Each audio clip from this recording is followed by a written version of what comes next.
ندا دیکھیے بڑا بہترین سوال آپ نے کیا ہے اس حوالے سے. دیکھیے اس میں ایک وہ شخص ہے کہ جو اعلانیہ طور پہ گناہ کر رہا ہے, گناہ کا ارتکاب کر رہا ہے, تو حدیث مبارکہ ہے کہ جو اپنے چہرے سے حیا کا حجاب ہٹا دے اس کی غیبت نہیں ہے.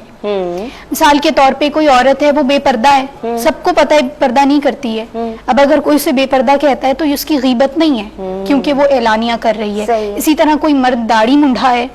یقیناً داڑھی مونڈنا یہ داڑھی رکھنا واجب ہے اور اس کو نہ رکھنا یہ بھی گناہ کا باعث ہے, لہٰذا اگر کوئی اس کے متعلق ہی بات کہتا ہے تو یہ غیبت میں تو شمار نہیں ہوگا. اچھا, لیکن آپ کہا جائے تو یہ غیبت نہیں ہے. البتہ پھر بھی ظاہر سی بات ہے کیونکہ یہ غیبت میں پڑھنے کا ایک ایک راستہ کھل جاتا ہے تو بلا وجہ ان چیزوں سے بچنا چاہیے. لیکن اعلانیہ گناہ کرنے والا بھی اگر کوئی کام چھپ کے کرتا ہے, یہ بات سوال تو بالکل کلیئر ہو گیا, لیکن یہ بات میں اصلاحی طور پہ عرض کر رہی ہوں کہ ایک شخص ہے وہ اعلانیہ گناہ کرتا ہے لیکن وہ ساتھ ہی کوئی ایسا برا کام کر رہا ہے لیکن چھپا ہوا ہے, اس پہ پردہ پڑا ہوا ہے,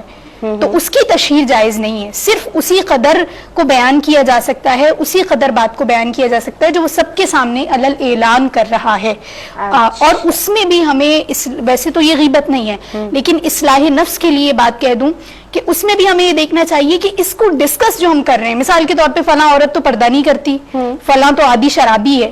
یہ جو ہم ڈسکشن کر رہے ہیں اس سے مقصود کیا ہے؟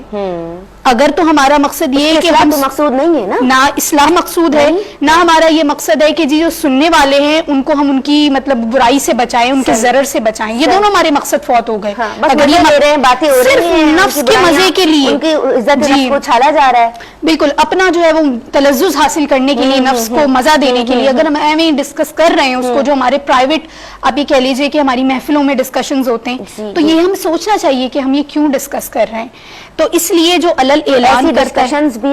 غلط ہیں بالکل, اور یہ پھر اتنی زیادہ ہمیں انوالو کر دیتی ہیں کہ ہم پھر وہی چیز جو آپ نے ابتدا میں جس کا ذکر کیا ولا تجسسوا, ہوتا یہ کہ جو بیچارہ گناہ نہیں بھی کرتا ہم اس کے بھی تجسس میں پڑ جاتے ہیں. میں مثال دیتی ہوں, اس کی تو بات کرو, آج کل وہ کیا کر رہا ہے, کر رہی ہے. مثال کے طور پہ کوئی باشرہ شخص ہے, عبادت گزار ہے, یا کوئی عالم دین ہے, کوئی دیندار شخص ہے, اب اگر وہ بیچارہ غلطی سے کسی سینما ہال کے پاس سے گزر جاتا ہے, کسی ایسی جگہ سے, ہمارا وتیرہ یہ بن گیا ہم اس کا ڈھنڈورا پیٹ دیتے ہیں, شہرہ کر دیتے ہیں, دیکھو دیکھو مولانا صاحب وہاں سے گزرے تھے, ایسا ہوا تھا. یہ چیز بھی ہمارے یہاں ایک رویہ پایا جاتا ہے. تو اول تو اہل علم اور اچھے جو نیک لوگ ہیں انہیں بھی اس چیز کی احتیاط کرنی چاہیے. ہمارے حدیث میں بھی ہمیں اس کا ذخیرہ ملتا ہے کہ حضور علیہ الصلوۃ والسلام نے فرمایا کہ اتقوا من مواضع التہم, ایسی جگہوں سے بچو جہاں تہمتیں لگیں, اور پھر فرمایا کہ